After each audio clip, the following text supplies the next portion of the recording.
Hi everyone, today we are going to talk about probably the most no-brainer early literacy skill, reading.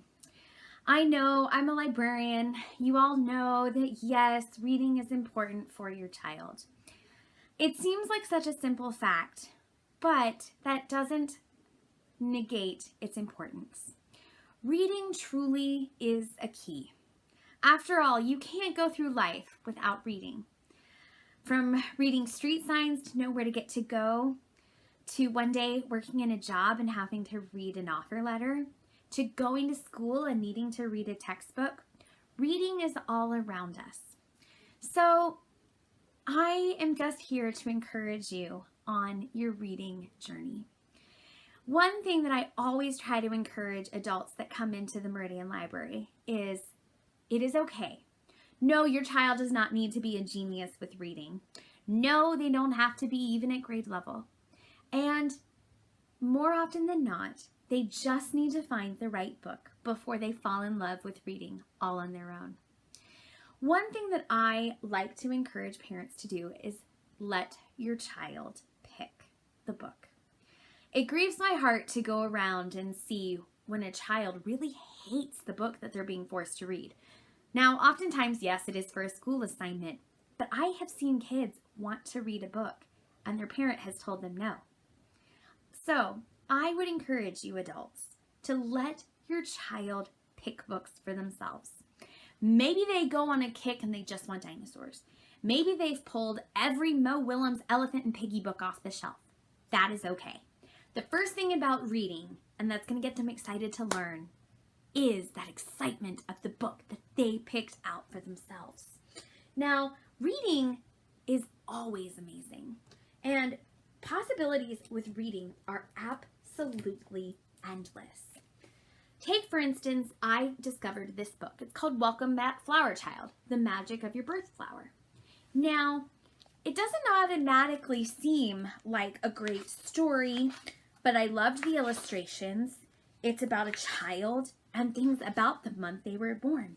Like a January's flower is a carnation, and then there's a cute little poem. This story just made me feel happy. There are other stories that make me feel sad. There's stories that teach a concept, and there's stories that help learn your alphabet, your numbers, your colors, your shapes. Books are everywhere.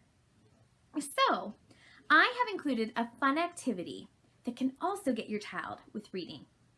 What about if they create their own book for you to read?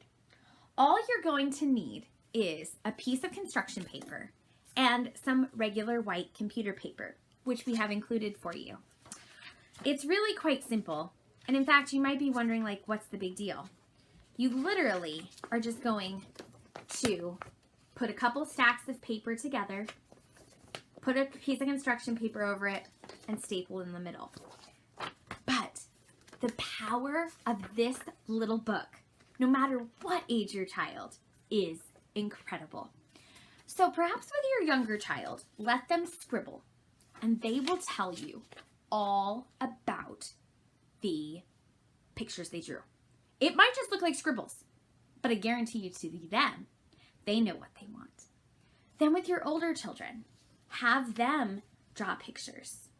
And then perhaps you write down, have them retell the story back to you and write down the story.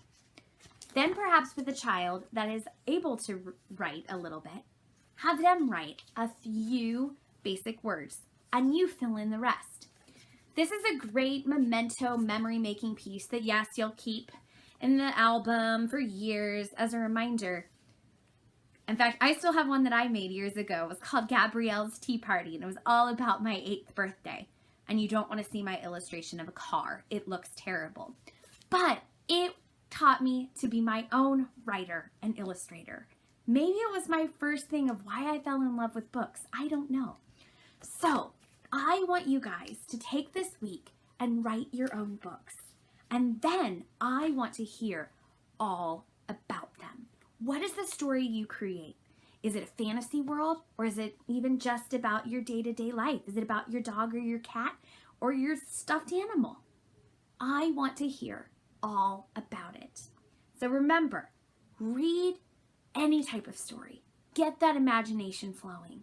Get those creative juices flowing. After all, creativity, critical thinking, imagination, all of those things are important for getting ready for school.